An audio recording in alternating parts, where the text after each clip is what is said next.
May mga taong ipinanganak na mas matangkad, mas malakas at mas madaling mapansin. Ngunit may mga taong ipinanganak na kailangang magpursige ng doble para lamang patunayang karapat-dapat silang pakinggan. Si Jumbo Agapito ay may isang bihirang kondisyon na nagpahinto sa normal na paglaki ng kanyang katawan. Bagamat isa na siyang ganap na matanda, mukha pa rin siyang isang batang lalaki. Dahil dito, madalas siyang pagtawanan, maliitin at husgahan ng mga taong hindi nakakakita sa tunay niyang pagkatao. Ngunit sa likod ng kanyang maliit na pangangatawan at batang boses ay isang pusong puno ng pangarap. Ang maging isang guro na magbibigay ng pag-asa at inspirasyon sa kabataang nangangailangan. Hanggang saan ang kayang marating ng isang taong hindi kailanman tumigil mangarap. Kapag ang buong mundo ay tumangging maniwala sa kanya, sapat kaya ang isang maliit na puso upang makagawa ng napakalaking pagbabago? Ako si Skylar at pakinggan natin ang kanyang kwento. Mama, kapag po ba tinignan ako ng doktor, tatangkad na po ba ako katulad ng mga kaklase ko? Tanong ng 12 taon pa lang noon na si Jumbo. Hinaplos ng kanyang inang si Juday ang buhok niya. Hindi ko pa sure, anak. Napanguso si Jumbo. Nung una, iniisip niya lang na baka lahi talaga ang pagiging pandak niya. Hindi niya totoong mga magulang ang mga magulang niya ngayon. Ampun lang siya at baka ang mga magulang na nang iwan sa kanya, maliliit lang talaga. Pero 12 years old na si Jumbo. Hindi na siya lumaki. Mukha pa rin siyang 7 taon. Ang boses niya ay sobrang pangbata pa rin. Hindi man lang nagka-crack katulad ng ibang nagbibinata na nakaranas ng puberty. Mas matangkad pa ang mga kapatid niyang babae na mas bata sa kanya. Kaya ngayon, maaga silang bumiyahe papunta sa ospital. Nang magkaroon ng budget ang mga magulang niya, nagpilit na ang mga ito na maipa-check up siya. Hindi naman siya unano, mukha lang talaga siyang bata. Habang nakaupo siya sa waiting area, pinagmamasdan niya ang ibang mga batang naroon. May batang halos kasing edad niya, ngunit halos kasing taas na ito ng isang matanda. May isa namang mas bata pa sa kanya na halos lagpas na sa kanyang balikat. Tahimik niyang ibinaba ang tingin sa sarili niyang mga paa. Nakaupo siya sa mataas na upuan at ang mga paa niya nakaangat pa sa sahig. Napabuntong hininga na lang si Jumbo. Napansin yon ni Juday. Anak, anong iniisip mo? Nag-angat siya ng mukha. Mama, Jumbo ang pangalan ko pero ang liit ko pala. Huminga ng malalim si Juday bago siyang umiti. Anak, tinawag ka naming Jumbo kasi nang makuha ka namin, ang laki mo at saka ang taba. Hindi naman namin na-realize na hindi ka nalalaki. Pero baka naman may pag-asa pa, Jumbo. Magkakaibang paglaki ng bawat tao. May mabilis tumangkad, meron ding mabagal. Tumango si Jumbo, ngunit hindi tuluyang nawala ang kanyang tanong. Hindi siya kumbinsido. Pakiramdam niya'y may mali na talaga sa kanya. Maya-maya'y tinawag sila ng doktor. Maraming ginawa sa kanya habang nasa examination bed. Hanggang inabot na lang din talaga sila ng hapon sa paghihintay ng resulta. Katatapos lang nilang kumain ng mama niya nang muli silang tawagin ng doktor. Base sa mga resulta ng laboratory tests at MRI, malinaw na mayroon siyang hypopituitarism. Isa itong kondisyon kung saan hindi sapat ang hormones na ginagawa ng pituitary gland, lalo na ang growth hormone na responsable sa normal na paglaki ng isang bata. Yun ang dahilan kung bakit maliit ang kanyang pangangatawan kumpara sa mga kaedad niya at maaari ring maapektuhan ang iba pang aspeto ng kanyang development. Paliwanag ng doktor. Napatingin si Juday sa kanya. Ano po ba ang dapat naming gawin, Doc? Narinig ni Jumbo ang ilang salita. Ngunit hindi niya lubos na naintindihan. Hormones, pituitary, hypo, ano bang mga yun? Bubulong-bulong niya. Habang palabas sila ng silid, hinila niya ang kamay ni Juday. Ma, ano po ba yung sinabi ni Doc? May sakit po ba ako? Gagaling pa po ba ako? Bakit parang ang seryoso niyong mag-usap? May nagawa po ba akong mali? Huminto si Juday at lumuhod upang magpantay ang kanilang mga mata. Anak, yung pagiging maliit mo ay isang kondisyon daw. Pagiging short stature daw o pagiging maliit ang isa sa sintomas. Nagagamot naman daw pero mahabang gamutan at maliit lang na pagbabago. Nasaktan ang puso niya roon. Wala naman silang pera para roon. Pero kung habang buhay na siyang magiging maliit, wala naman siyang magagawa. Bago umuwi, dumaan na muna sila sa bahay ng kumare ng kanyang mama. Dahil walang magawa, pinayagan siyang maglaro sa labas ng bahay, kasama ang ibang bata. Safe naman doon. Maraming batang naglalaro ng habulan at patintero. Napangiti si Jumbo. Tumakbo siya papunta sa grupo ng mga bata. Pwede ba akong sumali? Napalingon ng isang batang lalaki na mas malaki kaysa sa kanya. Wag na, ang liit mo, matatalo ka lang sa patintero. Di ka marunong. Lumapit siya sa mga ito. Alam ko naman ang larong yan. 12 years old na ako. Ako marunong na rin akong tumakbo. Hindi ako sagabal. Biglang natawa ang isa pang bata.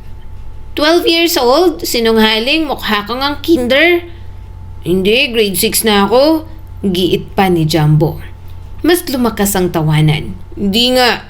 Boses mo rin pang baby. Ang liit-liit mo. Baka kindergarten ka pa lang. Pakiramdam ni Jumbo ay biglang bumigat ang dibdib niya. Nasasaktan talaga siya kapag sinasabihang nagsisinungaling. Totoo naman kasi na 12 years old na siya. Hindi naman siya nagbibiro. Sinasabi lang niya ang totoo. Dahan-dahan na lang siyang umatras at bumalik sa bahay ng kumare ng mama niya. Hindi na lang ipipilit ni Jumbo ang sarili na makipaglaro. Sa school, maagang pumapasok si Jumbo. Bit-bit niya ang lumang backpack na halos kasing laki na ng kanyang maliit na katawan. Habang naglalakad sa pasilyo, napansin niyang may isang babaeng gwardya na nakatingin sa kanya. Mukhang bago ito kaya hindi siya kilala. Lumapit ito at ngumiti. Totoy, saan ang classroom ng kindergarten mo? Ang aga mong pumasok ngayon. Baka naligaw ka lang dito sa building ng mga grade 6. Halika't ihahatid na kita. Napahinto si Jumbo. Naroon na naman ang pamilyar na kirot sa dibdib niya. Hindi na siya nagulat pero nahihiya pa rin siya. Po, grade 6 na po ako. Nasa 3rd floor po ang classroom namin. Dito po talaga ang building ko. Hindi po ako naliligaw. Advisor ko po si Sir Ramos. Pinakita niya pa ang ID. Nabigla ang gwardya at parang ayaw pang maniwala. Ay, pasensya ka na. Hindi ko akalaing grade 6 ka na. Bago kasi ako rito. Ngumiti si Jumbo kahit mabigat ang pakiramdam niya. Okay lang po. Madalas naman pong nangyayari yan. Sanay na rin po ako. Huwag niyo na po ulit akong sisitahin ha. Tumango ang gwardya at bahagyang natawa. Oo, pasensya na ulit. Nagpatuloy si Jumbo sa paglalakad. Habang umaakyat ng hagdan, hindi niya maiwasang mapabuntong hininga. Hanggang kailan kaya ako mapagkakamalang mas bata? Kapag high school na ba ako, ganito pa rin? Sa loob ng classroom ay nagsimula ang klase. Mahilig si Jumbo sa math at science. Kapag nag-aaral siya, hindi mahalaga kung gaano siya kaliit. Ang mahalagay nag-aaral at matalino talaga siya. Class, tawag ng kanilang advisor. Sino ang gustong sumagot sa problem na to? Explain na rin. Tahimik ang klase. Dahan-dahang itinaas ni Jumbo ang maliit niyang kamay. Lumapit siya sa pisara at umakyat sa monoblock chair ng guro. Mabilis na isinulat ang tamang solusyon. Pagkatapos ay humarap siya sa klase. Ito po ang naging solution ko. Una pong hinanap ko ang common denominator. Pagkatapos po ay sinimplify ko ang equation. Kapag ginawa po yun, mas madali nang makita ang tamang sagot. Kaya po ito ang final answer. Tahimik ang buong klase. Makalipas ang ilang segundo ay pumalakpak ang guro. Excellent, Jumbo! Palakpakan ninyo naman siya, class!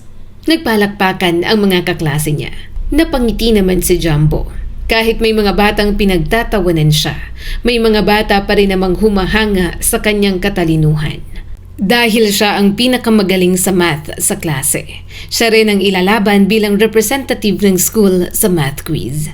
Hindi na bago yun sa kanya, lalo na at noong nakaraang taon ay siya rin naman ang naging representative. Halos kilala niya nga ang ibang bata sa ibang school. Inaasar man siya, hindi naman lahat. May mga bata pa rin na marunong rumespeto sa kanya at pinalaki ng tama ng mga magulang. Pero pagdating niya sa school, ibang mukha, ibang environment na naman ang kahaharapin niya. Unang araw ng klase, habang naglalakad sa koridor, may grupo ng mga lalaki ang napansin siya. Mukhang mga higher grade pa na barumbado na malakas mang trip. Uy, bakit may batang nakapasok sa high school? Uy, ang cute! Bago pa siya makaiwas, bigla siyang binuhat ng isa sa mga ito na parang sanggol. Nabigla si Jumbo. Kuya, ibaba niyo po ako. Hindi po ito nakakatuwa. Pwede po bang tumigil na kayo? Ire-report ko kayo sa guidance. Ngunit lalo lamang nagtawanan ang mga ito. May isa pang naglabas ng cellphone. Picturean natin ang baby. Paulit-ulit na kumikislap ang kamera. Pakiramdam ni Jumbo ay parang nawalan siya ng dignidad. Hindi siya makagalaw, hindi rin siya makasigaw kasi may kamay na nakaharang. Pagkababa sa kanya, mabilis siyang tumakbo papunta sa banyo habang buhat ang bag. Doon niya lamang inilabas ang mga luha. Gusto niyang magsumbong sa guidance office pero tinakot siya ng mga ito na aabangan sa labas. Kaya wala na siyang nagawa kundi tiisin na lang ang mga ginagawa ng mga ito. Malalaki ang estudyante at pakiramdam niya, pag-iinitan siya lalo kapag lumaban o pumalag pa siya. Oy, baby! Gawin mo mga activity namin ha. Sa Lunes na ipapasa yan. Ayusin mo. Masamang tumingin si Jumbo sa mga ito. Grade 7 lang ako. Grade 9 na kayo. Anong alam ko rito? Isang tulak lang sa kanya. Bumagsak na agad siya sa maputik na lupa. Nagtawanan ang mga ito nang makita ang kalagayan niya. Haba, tumatapang ka na. Uy, huwag mo kaming labanan. Isang sapa ko lang, basag yung mukha mo. Saka matalino ka naman, Abnoy. Kaya mo na yan. Ayusin mo. Balikan ka namin sa Lunes, ha. Iniwan na siya ng mga ito roon. Wala siyang choice kundi kunin ang mga pinapagawa ng mga ito. Pipilitin niyang gawin para kahit paano, hindi magulo ang buhay niya. "Oh, anak, anong nangyari sa'yo?" Tanong ng kanyang ina nang makauwi siya. "Bakit ganyan?" Umiwas siya ng tingin. Nadulas po ako, mama. Pasensya na. Ako na lang po ang maglalaban ng uniform ko. "Ano ka ba? Ako na, okay ka lang? May masakit ba sa'yo?" Parang maluluha siya sa tanong ng kanyang ina. Gusto niyang sabihin na hindi siya okay. Pero hindi naman palaging sa lahat ng pagkakataon ay poprotektahan na lang siya palagi ng mga magulang. Habang buhay na ang mga taong kinakaya at nanghuhusga sa kanya. Kaya dapat na rin siyang masanay na tumayo sa kanyang sarili. Maging positibo pa rin sa kabila ng lahat ng sakit. Sa kabila nga ng lahat, nanatili siyang top student. Hindi siya pumayag na sirain ng ibang estudyante ang kanyang mga pangarap. Nawala na rin naman ang grupo ng mga malupit na estudyante sa kanya dahil nag-senior high na. May mga tumatawa pa rin sa kanya pero kaunti na lang. Mas nare-respeto na kasi siya lalo pat alam na magaling at matalino si Jumbo. Isang araw, habang mag-isang kumakain sa kantin, may isang babaeng lumapit. "Pwede ba akong makishare ng table? Bago lang kasi ako rito. Wala pa akong kakilala. Grade 9 ka na, di ba?" Nag-angat ng tingin si Jumbo. "Okay, sige lang. Maluwag naman rito." Ngumiti ang babae. "Ang cute ng boses mo." Biglang umasim ang pakiramdam niya. 14 years old na ako. Binatilyo na ako. Napakagatlabi ito. Sorry, no offense. Ako nga pala si Mika. Transferee ako, kaya wala pa akong masyadong kaibigan.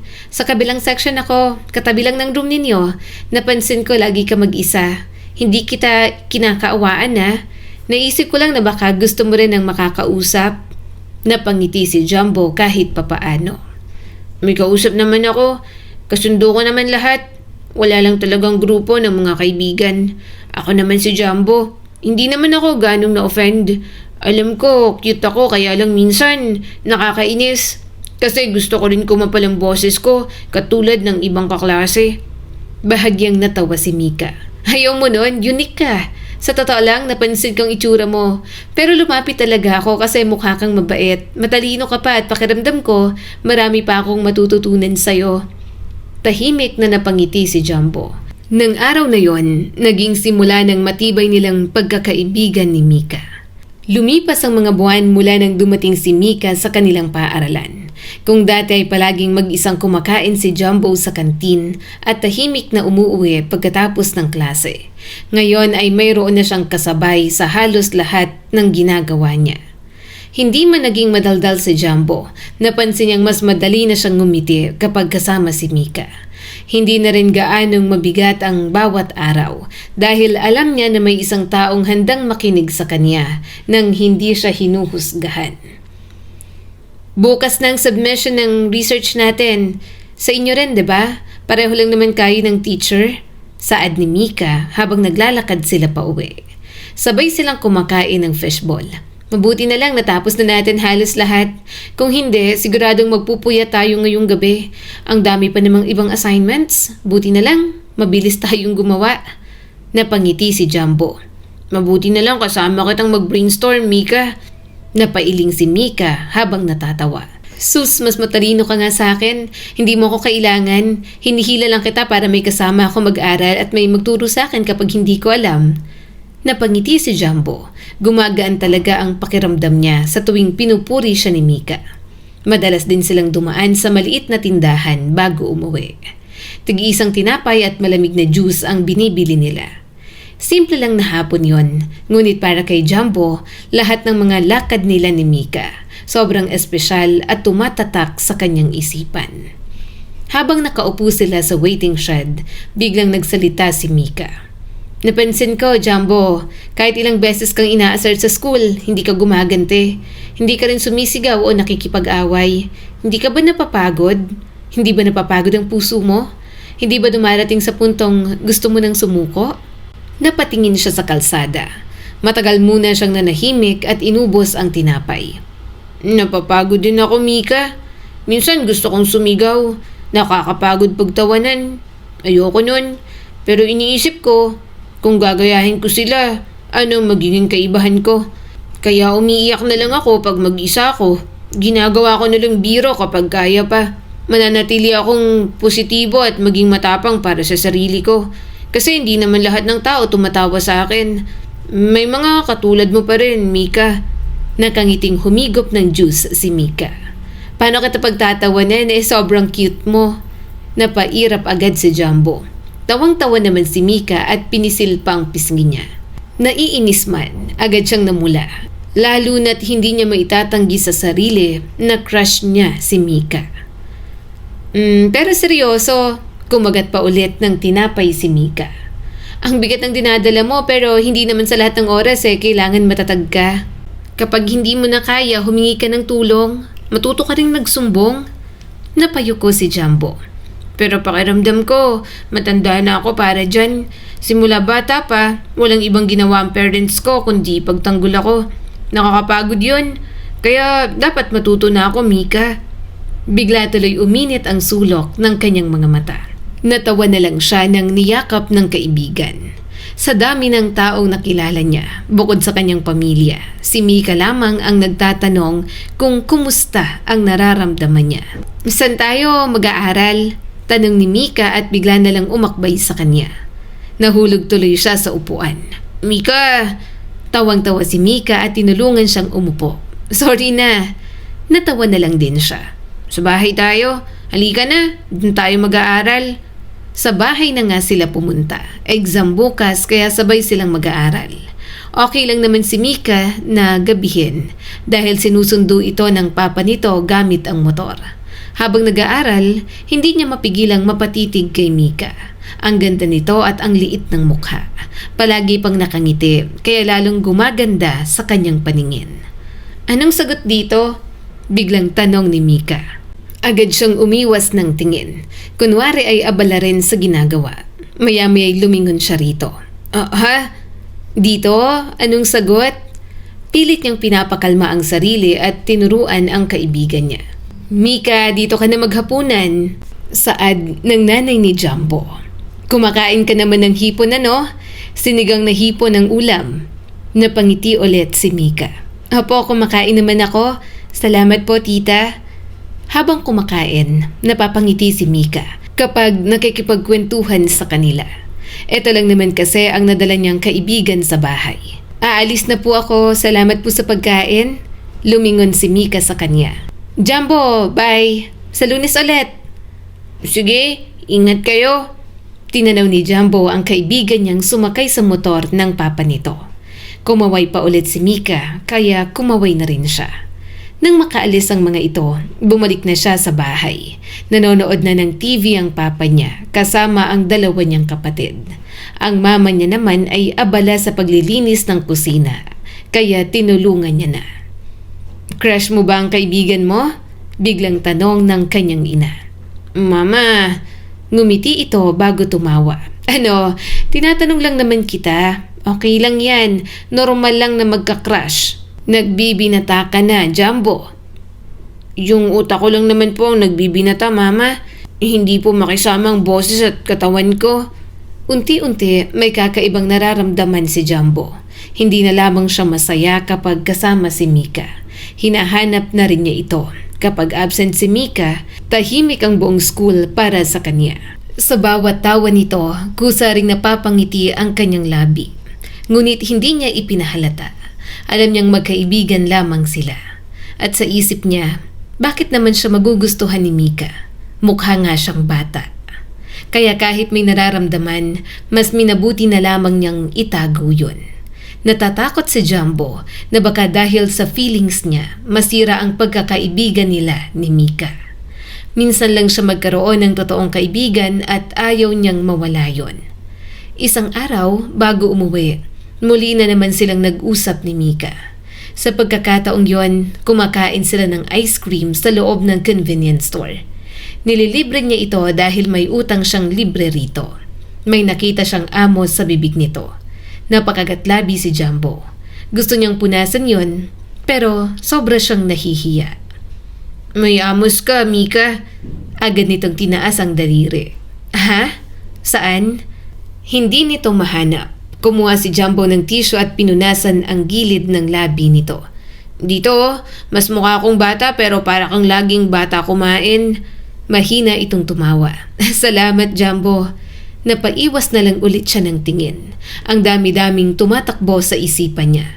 Yung ibang kasing edad niya, may girlfriend o boyfriend na. Ano kayang pakiramdam ng may girlfriend? Gusto niya na rin yung maranasan. Gusto niya ring manligaw. Kaya lang, alam niyang wala na siyang pag-asa. Ang liit-liit niya. Cute siya pero hindi pang boyfriend material. Muling nagsalita si Mika. Nga pala, sa college anong gusto mong kunin? Ako wala pa talaga. Ang weird lang, tinanong na kasi ako ni Papa. Wala akong masagot kasi wala pa akong naisip. Napabuntong hininga si Jumbo.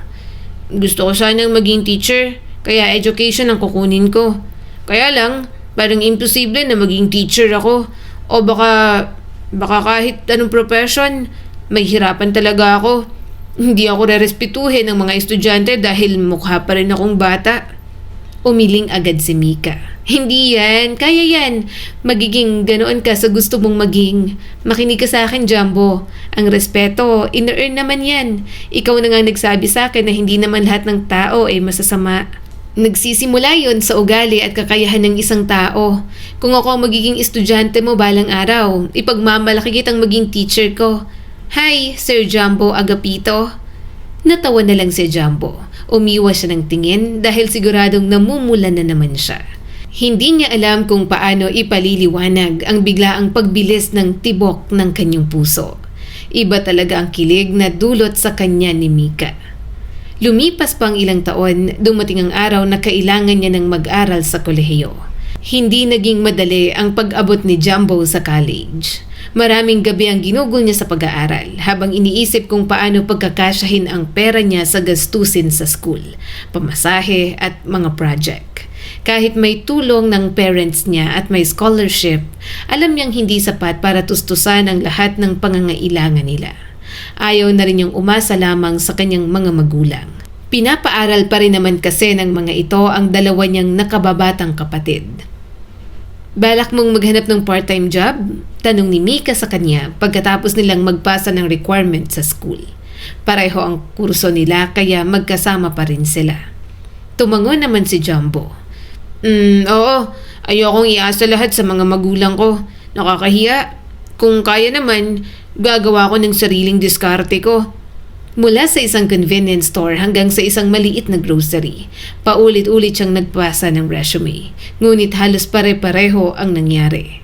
Sa isang convenience store, nakatingin ng paulit-ulit sa kanya ang supervisor. Nasaan ang mga magulang mo?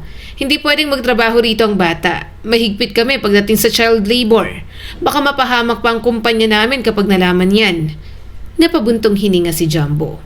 Hindi naman po ako bata. 19 years old na po ako. College student na po ako at Bachelor of Secondary Education ang kurso ko. Ito pang school ID at birth certificate ko kung gusto niyo pong makita. Napakamot sa ulo ang supervisor. Masyado kang maliit. Baka wala kang magawang trabaho rito. Isa na naman yung pagtanggi. Hindi niya alam kung pang ilan na. Habang naglalakad sa gilid ng kalsada, napayuko na lang si Jumbo. Alam ko naman to eh. Sinusubukan ko pa. Alam kong mahihirapan silang tanggapin ako sa mga physical work. Ano ba kasing part-time job ang papasukan ko, nakikita agad ako. Bala ko rin mag-tutor ng mga mas bata. Pero wala namang kumuha sa akin. Paano naman makikinig sa akin ang batang mas malaki pa sa akin? Hindi pa naman nila nakikita ang kaya kong gawin. Nagdedesisyon na sila. Ay, buhay. Ilang araw pa ang lumipas bago siya makarating sa isang maliit na tapsihan sa tabi ng terminal. Lumabas ang may-ari na si Mang Lito.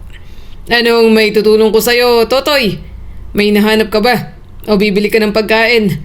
Kung kulang ang pera mo, pwede kitang bigyan ng kalahating order. Napangiti si Jumbo kahit medyo na-offend na tinawag na naman siyang Totoy. Hindi po ako bibili. Mag-a-apply po sana ako ng part-time. College student po ako. 19 years old na. Kahit anong trabahong kaya ko po, gagawin ko. Sinukat siya ng tingin ni Mang Lito. Hindi nito itinago ang pagtataka. Ikaw, college. Akala ko nga may inuutos lang ang nanay mo rito. Pero kung totoo ang sinasabi mo, ano bang kaya mong gawin? Hindi kasi mabibigat ang trabaho rito pero may ilan ding kailangan ng lakas. Napakagatlabi si Jumbo. Kailangan niya talaga ng trabaho. Hindi ko po kayang magbuhat ng mabibigat, pero kaya ko pong mag-take ng order, maglinis ng mesa, maghanda ng mga kubyertos, magbalot ng pagkain at mag-cashier kung tuturuan ninyo ako. Hindi man po malakas ang katawan ko, sisiguraduhin kong hindi ako tatamad-tamad.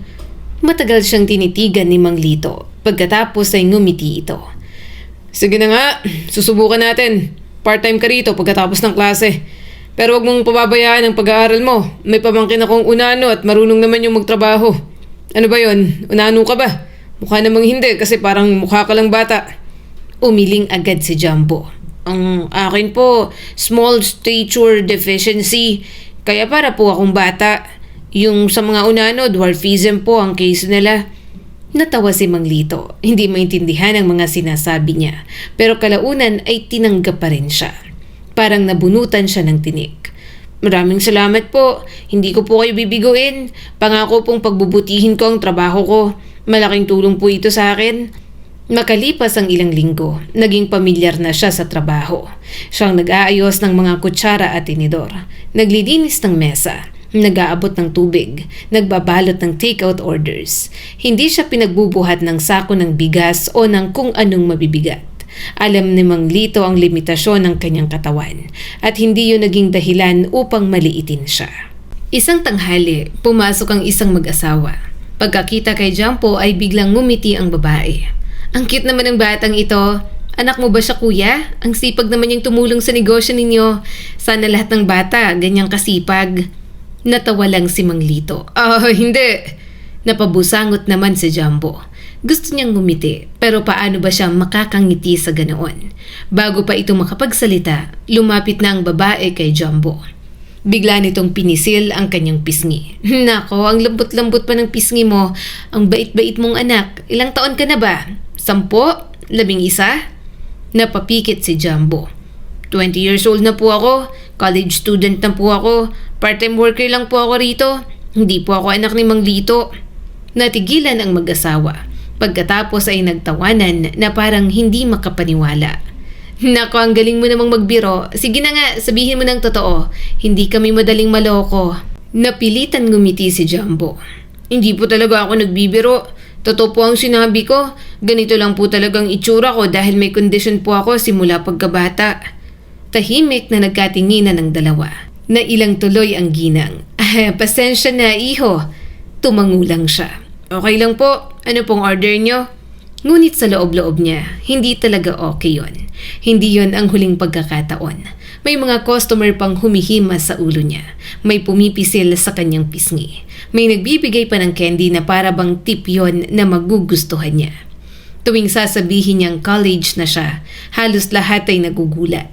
May ilan pang ayaw maniwala. Sa simulay, sinusubukan niyang magpaliwanag. Ngunit kalaunan, napagod na rin siya. Hinahayaan na lamang niya na mabait na bata ang tingin ng mga customers sa kanya. Nakakapagod ipaliwanag ang bagay na ayaw namang paniwalaan ng mga tao. Isang gabi matapos ang trabaho, dumaan si Mika upang sunduin siya. Patapos na siya sa trabaho at nakita niyang kaibigan niyang naghihintay. Napangiti na lang siya. Aba, anong ngiti yan? Natatawang tanong ni Mang Lito. Sabi mo kaibigan mo lang. Bakit ganyan? Mahinang tumawa si Jumbo. Kaibigan lang naman po talaga. Tumawa naman ito. Shut up, bigyan mo ng isang libreng meal. Pakainin mo habang naghihintay. Kawawa naman. Napangiti si Jumbo at agad na nagpasalamat. Nagluto siya ng chiksilog para kay Mika. Pagkatapos niyang lutuin ay sinerve niya na yun rito. Oh, hindi ako umorder Sambit nito. Galing kay Mang Lito, libre niya. Kumain ka raw habang naghihintay. Agad na bumaha ang tuwa sa mukha ni Mika. Wow, thank you. Fried chicken pa. Natawa na lang din si Jumbo at nagpatuloy sa trabaho.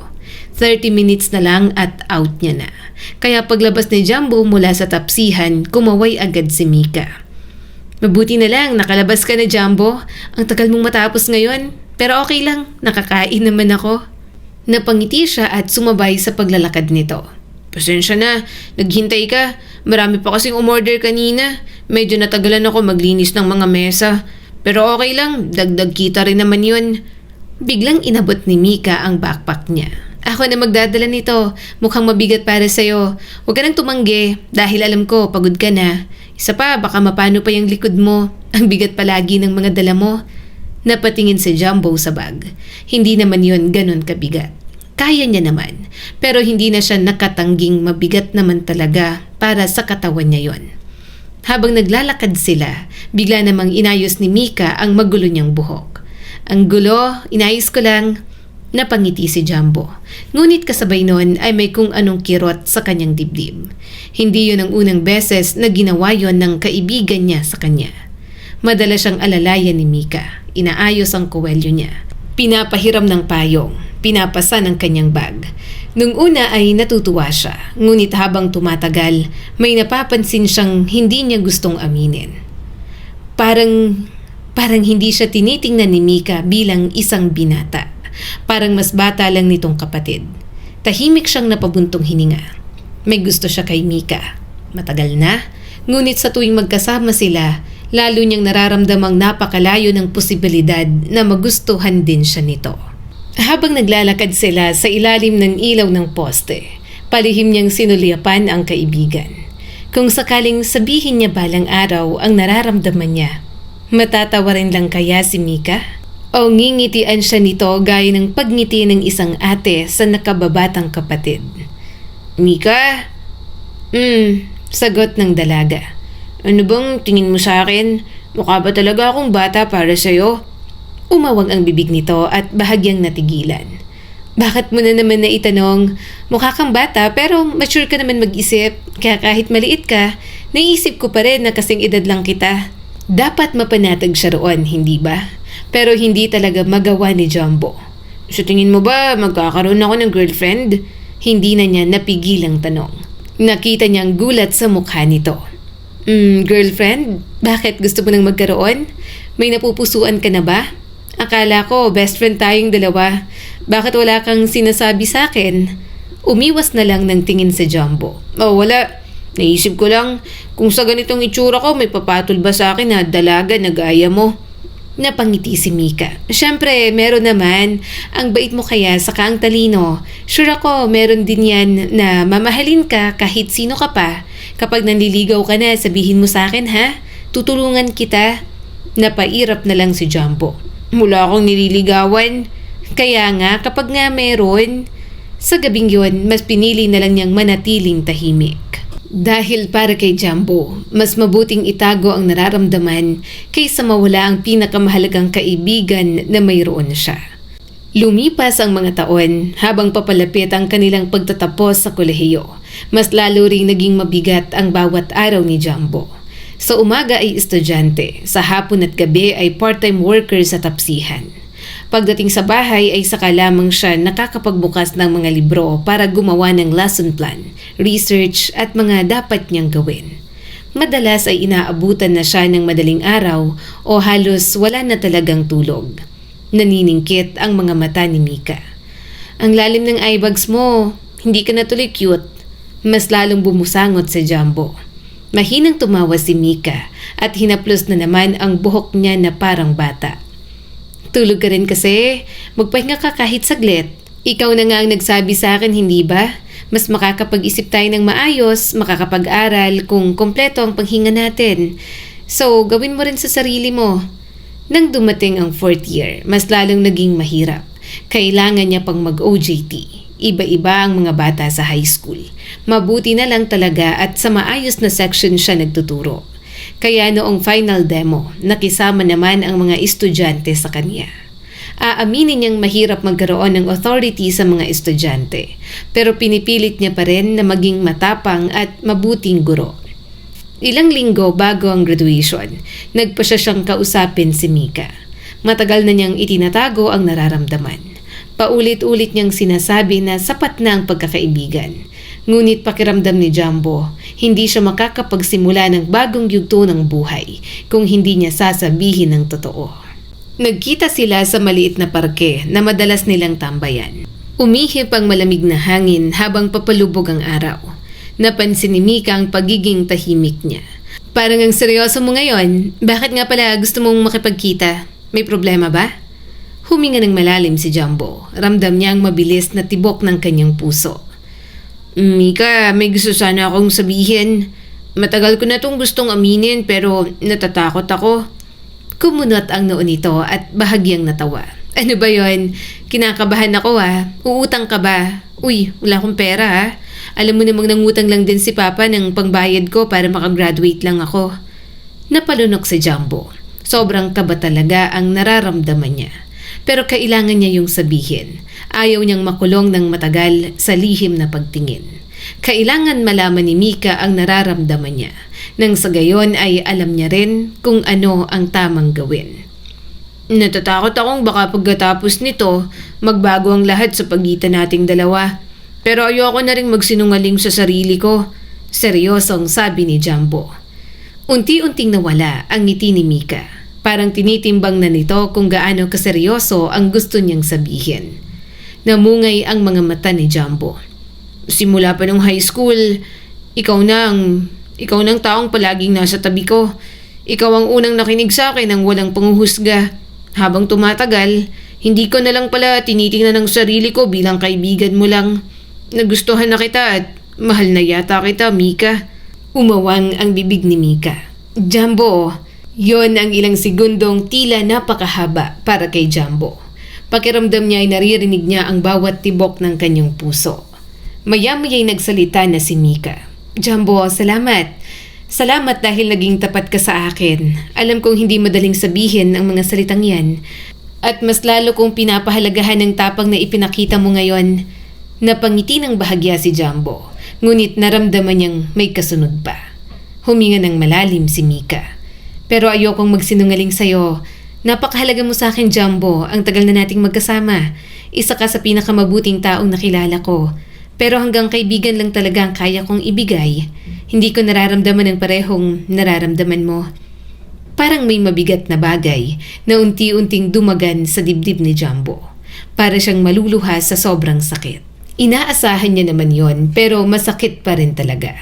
Parang may nababasag sa loob ni Jumbo kasi yun na ang kinatatakutan niya. Maaring maging magkaibigan pa rin sila pero batid niya rin na may masisira na sa kanilang samahan. Marahan na lang na tumango si Jumbo. Salamat sa pagiging tapat mo rin. Mas gugustuhin kong marinig ang totoo kaysa paasahin mo ko.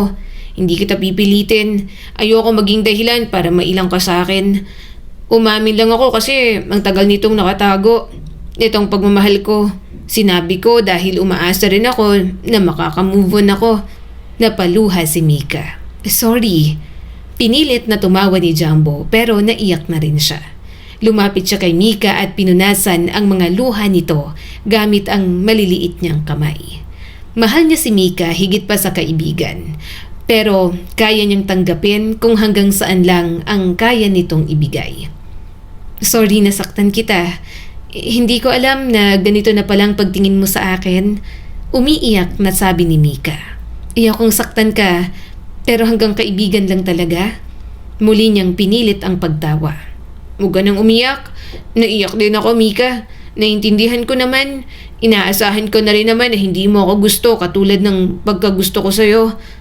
Mas lalo itong napahikbi at mahigpit siyang niyakap. Kahit na nasasaktan si Jumbo, gumagaan kasi alam niyang mabuti at totoong kaibigan si Mika. Hindi ito iiyak ng ganon kung wala itong pakialam sa nararamdaman niya. Ayokong isipin mong may kulang sa'yo, pabulong na sabi ng dalaga. Wala, Jumbo. Walang kulang sa'yo. Napakabuti mong tao. Sana balang araw ay may taong magmamahal sa'yo sa paraang nararapat. Sorry kung hindi ako yon. Jumbo, may mahal na kasi akong iba. Ngumiti si Jumbo kahit masakit. Ipakilala mo naman ako. Oo, pero wag muna ngayon. Complicated pa kasi kami sa ka-broken hearted ka. Mas lalo pang naiyak si Mika at suminga sa panyo nito. Sa pagkakataong yon, naging totoo na ang tawa ni Jumbo. Mukhang okay nga lang na magkaibigan na tayo. Mas lalo itong umiyak. Kakaamin mo pa lang sa akin, nasa acceptance stage ka na agad. Hindi ko matanggap na nasasaktan ka ng ganito. Alam mo, bago pa man ako umamin, handa na ako sa posibilidad na to. Hindi ko naman sinabi ang nararamdaman ko para obligahin kang mahalin ako. Sinabi ko lang yon dahil gusto kong maging tapat bago tayo makagraduate. Ayoko nang may hang-ups. Tsaka ayoko mawala ang pagkakaibigan natin. Sana wala pa rin magbago. Kahit umamin ako sa'yo, Mika, alam mo namang ikaw lang ang kaibigan ko. Bahagyang ngumiti si Mika. Hindi mo ako mawawala bilang kaibigan. Pangako ko yun sa'yo. Sana ikaw rin, wag kang lalayo. Malaking bahagi ka ng buhay ko at ayokong mawala ka. Gusto kitang kasama hanggang pagtanda. Tapos, ninong ka ng anak ko. Tumango si Jumbo at mahina na lang tumawa. Nabasted tapos ginawang ninong? Jumbo, humalakhak siya habang pinupunasan ng mga luha. Pangako, kaibigan mo pa rin ako. Baka kailangan ko lang ng kaunting panahon para masanay. Pero darating din ako ron. Tsaka makakamove on din naman ako. Huwag ka mag-alala. Magkahalong lungkot at ginhawa ang nararamdaman niya. Masakit ang pagtanggi, ngunit mas magaan yon kaysa sa habang buhay na pagsisisi. Pagkatapos ng graduation, naging abala na si Jumbo sa pagre-review. Palagi niyang minamarkahan ang bawat araw ng kalendaryo. Isa-isa niyang binilugan ang mga araw na natitira bago ang licensure examination for teacher. Hindi na siya estudyante. Ngayon, kailangan na niyang patunayan na karapat dapat siyang tawagin na isang guro. Ngunit kahit tapos na ang kolehiyo, hindi pa rin natatapos ang laban. Kailangan pa rin niyang magtrabaho sa tapsihan. 5:00 pa lamang ng umaga ay gising na siya. Nagre-review siya habang tahimik pa ang buong bahay. Pagsapit ng tanghali ay pumapasok na siya sa tapsihan. Pagkatapos ng trabaho, muli siyang uuwi upang mag-review hanggang madaling araw. Paulit-ulit at araw-araw na yon ang ginagawa niya. Anak, gumising ka nga. Humiga ka na sa kama. Nag-aalalang sabi ng nanay niya nang makita siyang nakatulog na sa lamesa. Hindi ka na halos nakakakain at nakakatulog ng maayos nitong mga nakaraang linggo. Baka magkasakit ka pa bago dumating ang exam. Dahan-dahang iminulat ni Jumbo ang kanyang mga mata. Napansin niyang nakabukas pa rin ang reviewer niya. May tumulo pang laway doon. Pasensya na po ma. Hindi ko po namalayang nakatulog ako. Gusto ko po sanang tapusin ang isang chapter. Ang dami ko pa pong kailangan balikan. Natatakot po ako may makalimutan. Napabuntong hininga si Juday. Anak, mahalaga ang pagre-review mo, pero mahalaga rin ang paghinga. Kahit gaano ka pa katalino, kung hihina ang katawan mo, mahihirapan ka pa rin mag-isip. Mas gusto kong mag-exam kang handa kaysa sobrang pagod. Napangiti na lang si Jumbo at yumakap sa bewang ng kanyang ina. Alam ko po, pero pakiramdam ko po kasi ito na ang pinakamalapit kong hakbang sa pangarap ko. Ayokong sayangin ang pagkakataong to. Kaunting tiis na lang po. Sa tapsihan, napansin din ni Mang Lito ang lumalalim na eye bags ni Jumbo. Habang wala pang customer, pinaupo niya muna ito. Jumbo, mukhang mas payat ka ngayon kaysa nung isang buwan. Talaga naman, maliit ka na nga, mas lalo ka pang liliit. Nag-aaral ka pa rin ba hanggang madaling araw? Hindi ka ba natatakot na bumigay ang katawan mo? Hindi ka naman makina. Para ka pa man ding bata. Napangiti siya ng bahagya. Salamat po sa pag-aalala. Pero ayos lang naman po ako. Kaunti na lang po kasi, Mang Lito. Kapag pumasa ako, mas malapit na ako maging guro. Kapag iniisip ko po yun, parang nawawala ang pagod ko. Gusto ko pong ibigay ang lahat ng kaya ko. Napakamot si Mang Lito. Naglabas ng wallet at kumuha ng pera. Nag-abot sa kanya na parang namimigay ng pamasko.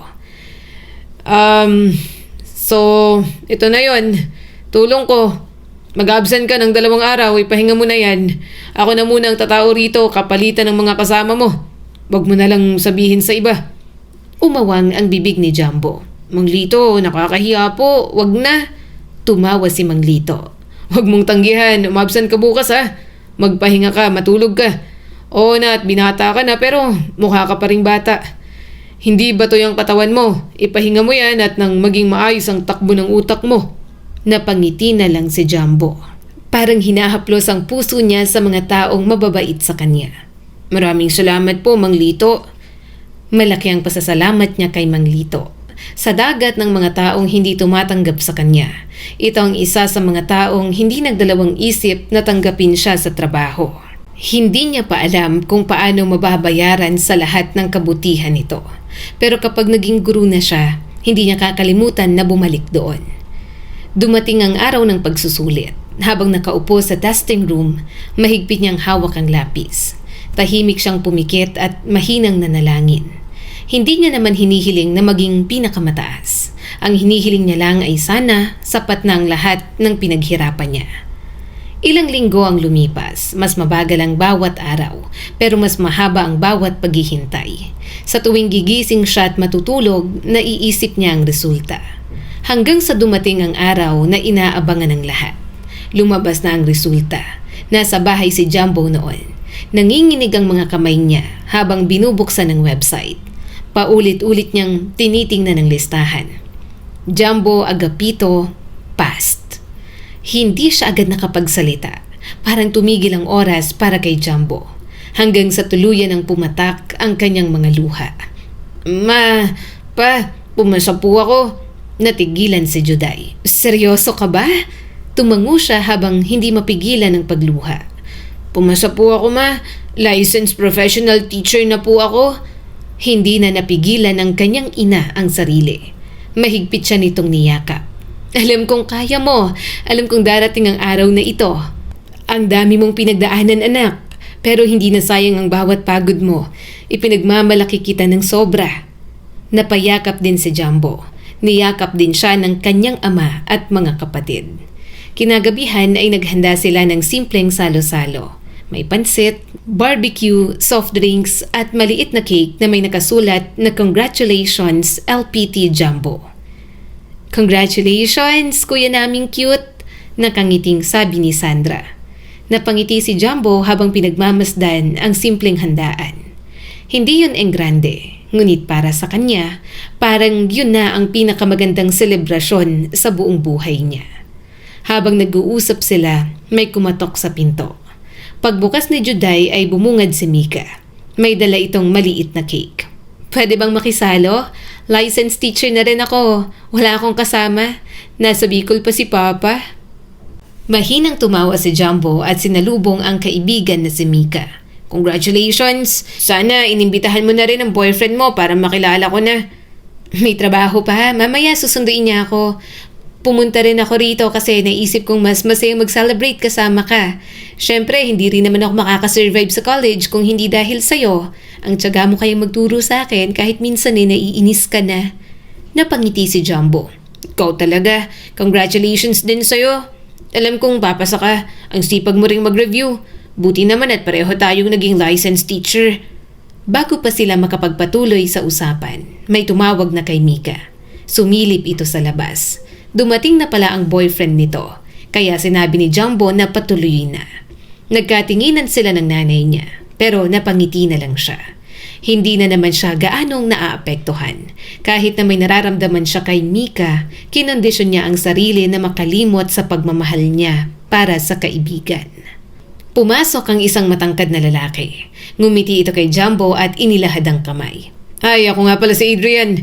Boyfriend ako ni Mika. Ang dami ko nang narinig tungkol sa'yo. Ikaw raw ang pinakamatalino niyang naging kaibigan simula pa nung high school. Sandaling natigilan si Jumbo. Ngunit agad din siyang umiti at nakipagkamay ng formal dito.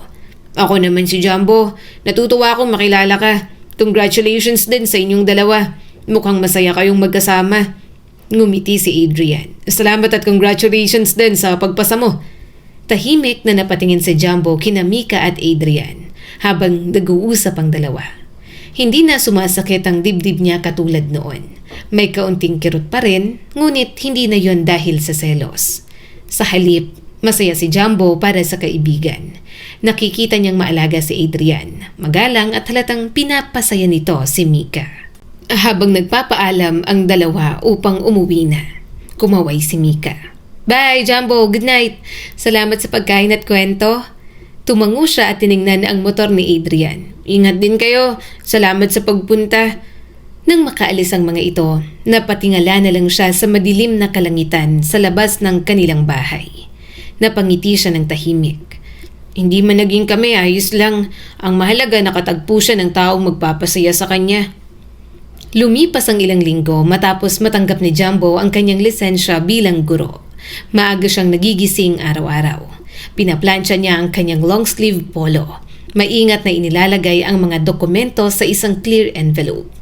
Ang una niyang pinuntahang paaralan ay isang pribadong high school. Tahimik siyang naghintay sa labas ng opisina ng principal. Habang nakaupo, napansin niyang paulit-ulit siyang tinitingnan ng receptionists. Lumapit ito pagkaraan ng ilang minuto. Sino ang kasama mo? Maghihintay ba tayo sa magulang mo? May admission ba kayo para sa elementary?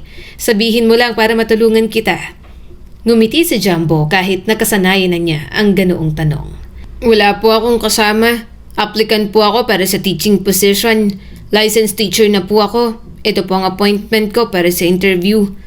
Namula ang receptionist sa pagkapahiya at umawang ang bibig. Nako, pasensya ka na. Hindi ka talaga akalaing aplikante ka. Ang liit mo kasi. Mukha kang bata pati na rin ang boses mo. Sandali lang at tatawagin ko ang principal. Tahimik siyang tumango. Hindi na siya nasaktan. O baka nasanay na lamang talaga siya. Ganoon naman kasi palagi ang nararanasan ni Jumbo kapag nasa bagong environment. Hindi sanay ang mga tao sa kanya, kaya siya na lang din ang masasanay. Makalipas ang ilang minuto ay pinapasok siya sa opisina. Magalang siyang bumati. Magandang umaga po. Ngumiti ang principal pero bahagyang nagulat nang makita siya. Magandang umaga rin, Mr. Agapito. Napatingin ako sa height na nakasulat dito sa resume mo. Akala ko typo lang. Magandang academic records mo, mataas din ang ratings mo sa board examination. Nagkaroon sila ng maayos na panayam. Sinagot ni Jumbo ang bawat tanong ng may confidence. Kahit medyo nakikita niya sa mga mata nito ang gulat. Wala namang panguhusga roon, pero alam niyang biglang nag-iba ang tingin sa kanya ng principal. Pakiramdam niya'y magiging maayos ang lahat. Ngunit bago matapos ang interview, nag-iba ang ekspresyon ng principal. Mr. Agapito, aaminin kong humanga ako sa credentials mo. Pero may isa akong alalahanin. Alam mo naman siguro kung gaano kahirap kontrolin ng mga high school students. Sa tingin mo ba susundin ka nila? Hindi kaya isipin nilang isa ka lang ding estudyante o worse kayanin ka nila since maliit ka lang at mukhang bata. Parang may malamig na tubig na ibinuhos sa dibdib ni Jumbo. Inaasahan niya na yon. Pinilit pa rin niyang ngumiti. Naunawaan ko po ang concern ninyo. Hindi ko rin po may kakailangang kondisyon ko, pero naniniwala po akong ang respeto ay napaglalaban sa pamamagitan ng paraan ng pagtuturo at pakikitungo sa mga estudyante. Handa po akong patunayan yon kung bibigyan niyo po ako ng pagkakataon. Tahimik na tumango ang principal. Pag-iisipan namin, tatawagan ka na lang namin. Nang makalabas si Jumbo, napabuntong hininga na lang siya. Maganda ang naging takbo ng interview. Alam niya naman yon. Pero batid niya rin kung bakit parang tagilid na siya. At hindi na siya nagtaka na pagkatapos nun, hindi na tumawag ang paaralan sa kanya. Sa mga sumunod na pag-a-apply ng trabaho, pare-pareho lamang ang nangyari. Sa iba ay magandang interview, sa iba ay pinuri ang kanyang credentials, ngunit halos pareho ang dahilan. Baka hindi ka igalang ng mga estudyante. Mukha ka lang mas bata kaysa sa magiging estudyante mo. Magaling ka pero naghahanap kami ng may mas commanding presence. Since iba na rin kasi ang mga kabataan ngayon. Isang hapon, palabas na siya sa isa na namang paaralan kung saan siya sumubok ulit. Narinig niyang nag-uusap ang dalawang empleyado. Sayang talaga, ang ganda pa naman ng credentials niya. Saad ng isa. Oo nga, pero isipin mo, kapag siyang pinaharap sa mga student dito, baka astarin lang siya. Tahimik siyang nagpatuloy sa paglalakad. Hindi na siya lumingon pero mabigat ang bawat hakbang niya. Kinagabihan, hindi siya dumiretso sa bahay. Tinawagan niya si Mika. Gusto niya lang muna ng kausap. Pakiramdam niya, maiintindihan siya nito. Ito lang naman kasi ang matatakbuhan niya kapag hindi niya kayang sabihin sa pamilya ang mga problema. Napansin agad ni Mika ang pagod sa kanyang mukha. Parang ang bigat ng iniisip mo. May nangyari na naman ba sa application mo? O may sinabi na naman sa'yo ang interviewer? Napabuntong hininga si Jumbo. Rejected na naman. Mukha raw akong elementary student. Hindi raw nila alam kung susundin ako ng mga bata. Tahimik na yumuko si Mika. May school na para sa'yo. Mahirap talagang maghanap ng trabaho. Napabuntong hininga si Jumbo at tumingin dito. Ikaw, kumusta ka na? May trabaho ka na? Ako rin naman, nahihirapan pa rin. Wala pa rin akong permanenteng trabaho. Iniisip nga naming umuwi muna ako sa probinsya. Baka doon muna ako maghintay habang naghahanap ng oportunidad. Kapag wala pa rin, baka subukan kong mag-abroad. Napatingin si Jumbo sa kaibigan niya. Mahirap naman talagang maghanap ng trabaho. Pero magkaiba pa rin sila ng laban. Alam niyang mahirap talagang humanap ng trabaho ngayon. Pero kay Jumbo, pakiramdam niya'y may dagdag pang pader dahil sa kondisyon niya. Hindi ko itatangging mas mahirap ang pinagdadaanan mo. Saad pa ni Mika at humigop ng palamig. Nakita ko naman kung paano ka hinusgahan simula pa nung high school. Pero gusto kong sabihin sa'yo na hindi nababawasan ng kakayahan mo dahil lang sa tingin ng ibang tao. Sana huwag mong paniwalaan ang mga salitang ibinabato nila. Napangiti si Jumbo. Sinusubukan ko. Pero habang paulit-ulit akong tinatanggihan, parang unti-unti na rin nauubos ang paniniwala ko sa sarili ko. Minsan naiisip ko na baka mali ang pinangarap ko. Baka tama silang lahat. Agad umiling si Mika. Hindi mali ang pangarap mo. Mali lang na hindi ka nabibigyan ng pagkakataon. Magkaibang dalawang yon at sana wag mong pagsamahin. Basta ako naniniwala ako na may para sa'yo. Tahimik na siyang tumango. Ngunit sa kaibuturan ng puso niya, hindi na talaga siya sigurado. Lumipas ang mga buwan hanggang naging taon, hanggang sa hindi na niya mabilang kung ilang application ang ipinasa niya. Patuloy pa rin siyang umaasa, ngunit wala pa ring paaralang tumatanggap sa kanya. Samantala, isa-isa niyang nakikita sa social media ang mga dating kaklase. May mga trabaho na ang mga ito. Habang nakatingin siya sa screen ng kanyang cellphone, hindi niya maiwasan na mapangiti. Masaya siya para sa mga kasabayan niya. Ngunit kasabay ng saya, may kurot na hindi maitatanggi ni Jumbo. Ang layo na ng narating nila. Ako nandito pa rin. Isang gabi, tahimik siyang nakaupo sa harap ng kanilang bahay. Lumapit si Juday at naupo sa tabi niya. Anak, kanina ka pa nakatingin sa kawalan. May iniisip ka na naman ba? Ilang araw na kitang nakikitang tahimik. Hindi mo na rin gaanong kinikwento ang mga application mo. Napayuko si Jumbo. Ma, pabigat na yata ako. Nagawa pag magbiro ng nanay niya. Ha, anong pabigat? Magaan ka nga kapag binubuhat. Mama naman. Tumawa agad si Juday. Huwag mo kasing masyadong isipin. Panganay pa naman ako. Dapat ako ang unang nakakatulong sa pamilya. Pero hanggang ngayon wala pa rin akong permanenteng trabaho. Kayo pa rin po ang nag-aalala sa akin. Hinawakan ni Juday ang kanyang kamay. Huwag mong sabihin yan. Hindi ka kailanman naging pabigat. Anak ka namin. Hindi namin binibilang ang mga isinasakripisyo namin para sa'yo. Ginawa namin yon dahil mahal ka namin. Hindi dahil may inaasahan kaming kapalit. Napaluha si Jumbo. Pero ampun lang po ako. Binigay po ninyo ang lahat ng kaya ninyong ibigay sa akin. Pinag-aral niyo ako, inalagaan. Gusto ko namang makabawi. Gusto kong kayo naman ang alagaan. Napayakap sa kanya si Juday at mahinang tumawa. Ang maliit naming panganay ay iyakin pa rin. Hindi ka ampun lang, anak ka namin at yun ang totoo. At ang pinakamagandang sukli na naibigay mo sa amin ay ang paglaki mong mabuting tao. Darating din ang panahon mo. Huwag mong ikumpara ang oras mo sa oras ng iba.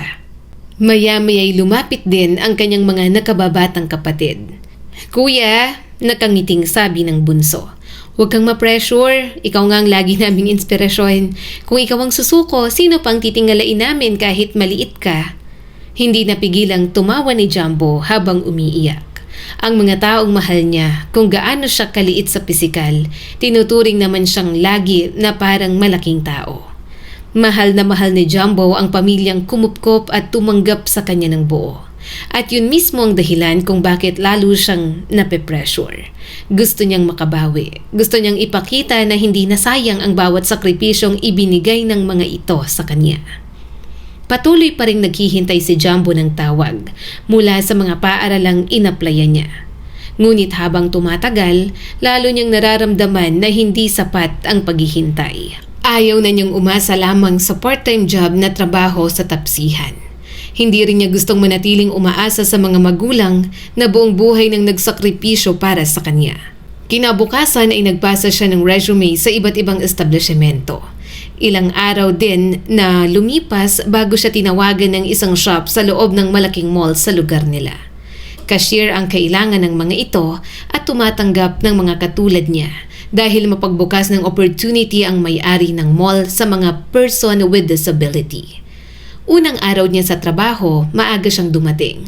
Maayos ang kanyang uniforme at maingat na nakasabit ang kanyang name ID. Unti-unti ay nasanay na rin naman siya. Habang inaayos niyang cash register, lumapit ang supervisor. Jumbo, dito ka muna sa counter number 3. Tumango siya. Opo. Natutunan niya ang sistema ng shop. Magalang siyang bumabate sa bawat customer. Kahit na may napapa-second look pa sa kanya. Dahil agaw pansin ang pagiging mukhang bata at boses bata. Naging paborito siya ng ilan nilang regular na bumibili. Isang umaga habang inaayos niya ang resibo ng isang customer, may naramdaman siyang may taong nakatingin sa kanya. Pag-angat niya ng ulo, nakita niyang isang batang babae na nakasuot ng formal na blazer. May suot na ID ng mall at mukhang formal. Umawang ang kanyang bibig. Aha, bata? Bakit ganun ang itsura niya? Pero sa kilos ng maliit na babae, alam niyang hindi ito bata lang. Maliit din ang pangangatawan, halos kasing taas lamang niya. Ngunit kakaiba ang tindig nito. Diretso ang likod, matapang ang tingin kahit mukhang cute na bata. At bawat empleyadong madaraanan nito ay magalang na bumabati. Good morning, Ma'am Ana. Good morning. Magtrabaho ng maayos. Balik nitong bati sa batang boses din habang nakapamulsa sa blazer nito. Confident na confident habang naglalakad ng naka-heels. Napakagatlabi si Jumbo. Ang cute! Bumulong ang katrabaho niya. Jumbo, si Ma'am Ana yan. Manager ng mall. Magkatulad kayo. Mukha rin siyang bata. Pero mga nasa 24 na yan. Napakunot noo si Jumbo. Manager? Hindi niya inaasahan yon. Umiwas siya ng tingin at inasikaso ang ibang customer. Makalipas ang ilang oras, muling dumaan si Ana sa harap ng counter at mataman siyang tiningnan.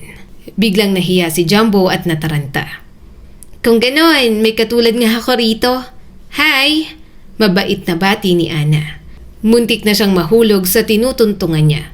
Hello, Ma'am Ana. Mahina itong tumawa at namulsa sa blazer nito. Babaeng-babae kumilos kahit mukha ring bata katulad niya. Ikaw ba si Jumbo? Ilang araw na kitang napapansin dito. Sabi nila may little person doon katulad ko. Na-curious ako. Tama nga sila. Mukha ka ring bata. Bahagyang yumuko si Jumbo. Nahihiya ng sobra sa manager at hindi niya alam kung bakit. Siguro dahil kahit mukhang bata, nakaka-intimidate pa rin ang confidence nito. Opo, ako po si Jumbo. Nice to meet you, ma'am. Napangiti pa lalo si Ana. Kumusta ka naman dito? Nakaka-adjust ka ba sa trabaho? Tumango si Jumbo. Opo, mababait naman po ang mga kasama ko. Masaya po akong nabigyan ako ng pagkakataon. Tumango si Ana bago ito nagpaalam. Good! Ipagpatuloy mo lang yan. Mababait talaga dito. Saka uncle kong may-ari ng mall. Nagbubukas talaga kami ng opportunity para sa mga person with disability. Masaya ako makita ka. Rare ako na makakita ng katulad ko ang kondisyon. Sana makapag-interact pa tayo. Nagpatuloy ito sa paglalakad, samantalang naiwan si Jumbo na nakatingin lamang dito at sobrang namumula. Tumawa ang katrabaho niya at bahagya siyang siniko. Laway mo, tumutulo. Type mo si ma'am? Mas lalong nag-init ang mga pisngi niya sa hiya. Hindi. Tawang-tawang katrabaho niya. Grabe, kung hindi ko lang alam ang mga edad ninyo, iisipin ko na may mga batang naghaharutan sa harap ko. Ang cute ninyo, bagay kayo. Hindi lang yon ang mga naging interaction nila. Ilang araw pang lumipas, nagkataon na sabay silang nakasakay sa elevator ng mga empleyado. Tahimik lang sila noong una, hanggang si Ana ang unang nagsalita. Hi! Bati ni Ana. Bahagyang natigilan si Jumbo at yumuko. Hi din! May pigil na tawa ng iba niyang katrabaho sa loob ng elevator. Mas lalo tuloy siyang kinabahan. Baka malaman pa ni Ana na inaasar ito sa kanya. Hindi niya inaasahan na may direktang magtatanong. Ngumiti si Ana. Alam mo, akala ko wala na ako makikilalang katulad ko. Puro kasi may dwarfism ang mga nakikilala ko. Kaya nung una kitang nakita, parang may nakita akong lalaking version ng sarili ko. Sanay na rin akong mapagkamalang elementary student kahit working adult na ako. Nanlaki ang mga mata ni Jumbo. Tumikhim siya at napalunok. Pero sa tindig at lakad mo, ang hirap isipin na elementary student ka. Respectable kang tingnan. Na-distract si Jumbo sa mga impit na kilig ng mga katrabaho niya. Napabuntong hininga na lang siya. Mahina namang natawa si Ana. Hindi naman agad-agad nangyari yon. Pinaghirapan ko rin ang respeto nila. Marami ring nagsabing hindi ako kayang sundin dahil mukha akong bata. Pero kapag alam mo ang ginagawa mo at marunong kang makitungo sa tao, darating din ang respeto na yon. Maya-maya'y bumukas ng elevator. Naunang lumabas si Ana. Nang sila na lang ng mga katrabaho niya ang naiwan ay inasar na siya ng mga ito. Napayakap na lang si Jumbo at natawa. Tigilan niyo kami. Nakakahiya. Manager yun at anak mayaman. Huwag niyo kaming asarin. Mula noon, paminsan-minsan ay nagkakasalubong sila. Hindi man mahaba ang usapan nila, lagi silang bumabati sa isa't isa. Hanggang sa isang araw, nagkasabay silang umuwi. Hindi siya makakauwi dahil sa malakas na ulan. Nasa tapat lang siya ng saradong mall. Si Ana naman ay dala ang handbag nito. Hinihintay ang driver nitong sundo. Parating ng sundo ko, sabay ka na lang sa akin, Jumbo. Saad ni Ana. Napalunok si Jumbo. Wag na ma'am, nakakahiya. Tumawa naman ito. Huwag kang mahiya, friends naman tayo. Humigpit ang hawak ni Jumbo sa payong niya. Friends? Tumango si Ana. Muli silang natahimik. Pareho nilang pinakinggan ang ulan. Napatingin sa ibang nag-uuwian na rin. Jumbo, may girlfriend ka na ba? Muntik na niyang mabitiwan ng payong. Mula pa, hindi pa ako nagkakaroon ng girlfriend. Tumawa si Ana at hindi rin makatingin sa kanya. Ako rin eh. Wala pa. Ang hirap magtiwala. Pakiramdam ko hindi nila ako maiintindihan. Gusto mo bang mag-date tayo? Sobrang lakas ng tibok ng kanyang puso.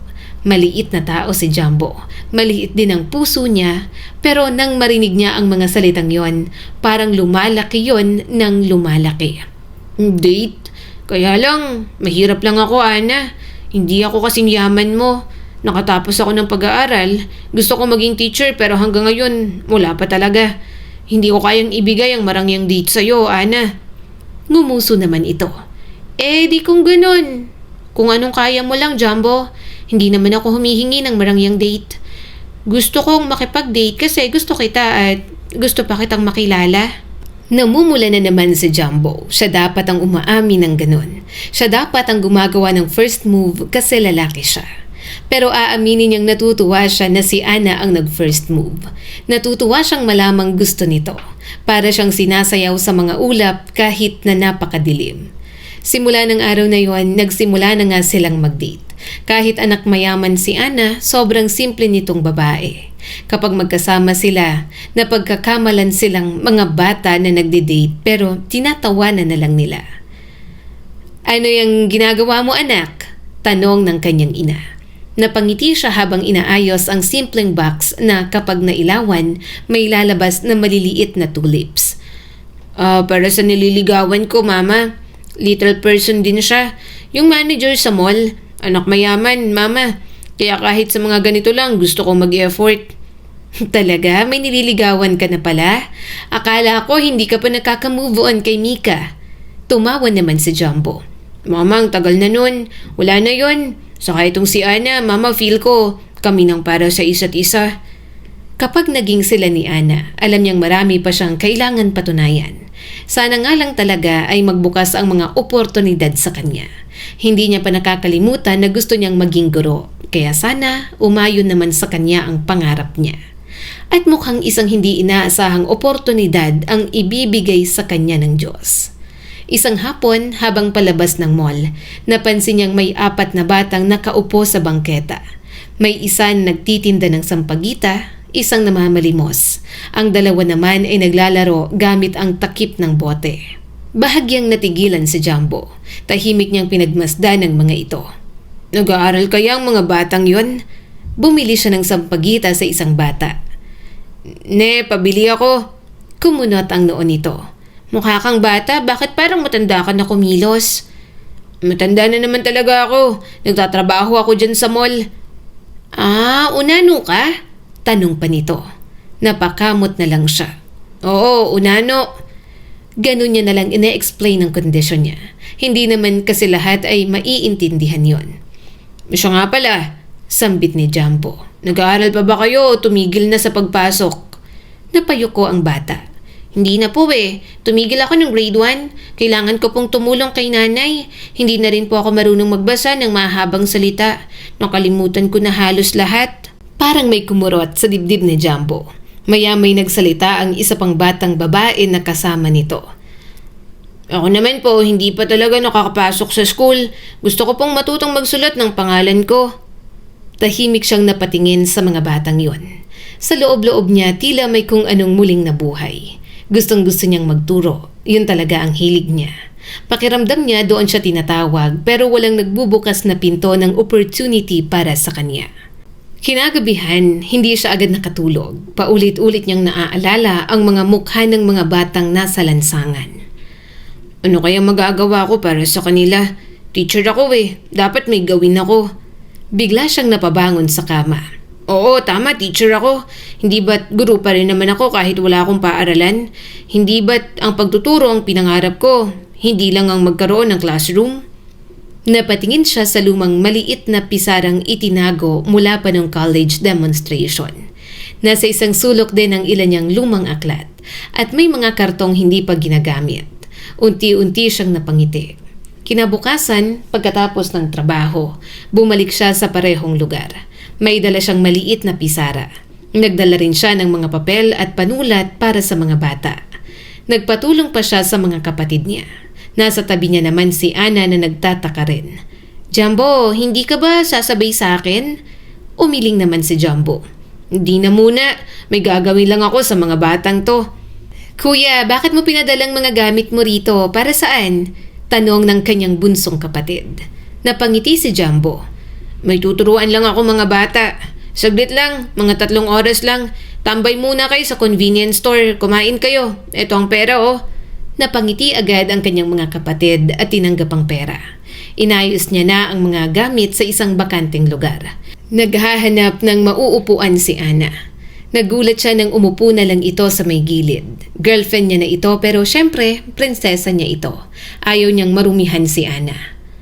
Marurumihan ang slacks mo, Ana. Napangiti lang si Ana. I'm fine, Jumbo. Magturo ka sa kanila. Manonood ako. Hihintayin ko na matapos ka para sabay pa rin tayong umuwi. Don't worry, you can take your time, mahal. Nahihiyaman, napangiti na lang din siya. Paglapit niya ay nagtaka ang mga bata. Kuya, bakit may dala kang board? Naisip ko lang kung gusto ninyo, pwede ko kayong turuan pagkatapos ng trabaho ko. Libre lang, walang bayad. Kahit 1 oras lang bawat araw. Teacher ako. Hindi lang halata pero teacher ako. Tawagin niyo na lang akong Sir Jumbo. Nagkatinginan ng mga bata. Talaga po, hindi po kami pagbabayarin kahit wala kaming pera, kahit marumi ang mga damit namin. Ngumiti si Jumbo. Kahit walang bayad, ang gusto ko lang ay ang pangako ninyong makikinig kayo at susubukan ninyong matuto. Kapag nagkamali kayo, hindi ako magagalit. Basta wag lang kayong susukong matuto. Unti-unting lumiwanag ang mukha ng mga bata. Sige po, mag-aaral po kami. 4 lamang silang nagsimula. Isinulat ni Jumbo ang alpabeto sa maliit na pisara. Okay, sabay-sabay nating basahin. A, B, C, D. Napangiti si Jumbo. Nang mapatingin siya sa girlfriend niyang si Ana, nakangiti ito habang nakapangalumbaba. Habang nagtuturo si Jumbo ay parang nawawala ang lahat ng sakit na naranasan niya. Hindi niya naiisip ang mga pagtanggi o ang mga taong nagsabing hindi siya magiging guro. Sa sandaling yon, isa siyang guro at yun ang purpose niya. Lumipas ang mga linggo, ang 4 na bata ay naging 7. 7 ay naging 12, 12 ay naging 20 na. Dumarami na ang mga natuturuan niya. Marami palang batang lansangan na hindi nakakapag-aral pero gustong matuto. Mahal, may surprise ako sa'yo, saad ni Ana at hinila siya sa gilid ng mall. Saan tayo pupunta? Sa gilid ng mall, may kwarto roon na para sa mga security guard. Pero nang pagbukas ni Ana ng pinto, nagulat siya nang makitang nagmukha na yung classroom. May mga gamit, learning materials, mga upuan at lamesa. Ana, niyakap siya ng girlfriend niya. Gusto kitang suportahan sa pangarap mo. Palagi mong sinasabi sa akin na palagi kang sinasaraduhan ng mga oportunidad. Kaya tayo ang mismong gagawa ng pinto. Tulungan natin ang mga batang yon na bumuo ng magandang pangarap. Hindi niya napigilan ang mga luha. Niyakap niya si Ana ng mahigpit. Tumawa naman ang girlfriend niya at hinaplos ang kanyang ulo. Mga maliliit tayo pero patunayan natin sa mundo na kaya natin. Malambing pang sabi ni Ana. Tumango agad si Jumbo. Simula noon nagpatuloy na nga siya sa pagtuturo ng libre. Kinukuhanan naman ni Ana ng video ang pagtuturo ni Jumbo at ipinost ito sa social media. Hindi nagtagal ay nag-viral ito. Maraming tao ang humanga sa ginagawa niya. Kaya dumating ang mga donor, volunteers at iba't ibang organisasyon. Hindi makapaniwala si Jumbo na may mga taong naniniwala pala sa kanya. Sa tulong ng mga donasyon, nakapagpatayo sila ng maliit na learning center para sa mga batang hindi nakakapasok sa paaralan. Mas dumami ang batang natutulungan. Dahil doon, unti-unti niyang napagtanto na baka yun talaga ang misyon na inilaan para sa kanya. Lumipas pa ang mga taon, nagsimulang kilalanin ng lokal na pamahalaan, mga paaralan at iba't ibang organisasyon ang proyekto ni Jumbo. Inimbitahan siyang magsalita sa mga seminar para sa mga guro. Ang taong minsang pinagdudahan dahil sa kanyang anyo ay nagsimulang respetuhin dahil sa kanyang puso at dedikasyon. Isang araw, birthday ni Jumbo. Nasa bahay lang sila para mag-celebrate. Habang abala ang lahat ay biglang lumuhod si Jumbo sa nakatalikod na si Ana. Abala pa ito sa pagganta sa video okay. Nang makita sila ng mga kasama nila sa bahay, hindi na mapigilan ang kilig. Kinikilig ako, bulalas ni Mika pero naiiyak naman. Yung mga cute kong kaibigan lumilevel up na. Napaharap si Ana sa kanya. Nagulat ito nang makitang may hawak siyang singsing. Jumbo! Mahal, may little person, may number 1 supporter, ang babaeng mahal na mahal ko. Will you marry me? Handa ka bang sumama sa akin at bumuo ng malaking mundo kahit maliliit tayo? Tumulo na ang mga luha ni Ana. Siyempre naman, pakakasalan kita. Ang cute niyo talaga, nakakagigil kayo. Bulalas ulit ni Mika habang buhat ang anak. Anak, yung ninong at ninang mo, sobrang cute. Sinuot niya ang maliit na singsing dito. Nang tumayo si Jumbo, hinalikan niya ito sa mga labi. Agad na napatili ang mga kasama nila sa bahay. Kung titingnan, para lang silang mga batang nagkakasal-kasalan. Pero para kay Jumbo, Ana, at sa lahat ng taong nakakakilala at nagmamahal sa kanila, alam ng mga ito ang totoong pag-ibig at ligaya na mayroon sa kanila. Ang kwentong ito ay nagpapaalala sa atin. Hindi natin kontrolado kung paano tayo titingnan o huhusgahan ng ibang tao. Pero kontrolado natin kung paano tayo babangon sa bawat pagsubok. Ang bawat tao ay may kanya-kanyang laban at tamang panahon. Kaya habang hindi pa dumarating ang hinihintay natin na pagkakataon, huwag tayong titigil sa paggawa ng mabuti, sa pagtulong sa kapwa at sa paniniwala sa sarili. Balang araw mapapatunayan din natin na ang tunay na halaga ng tao ay nasa kanyang puso, hindi sa kanyang panlabas na anyo.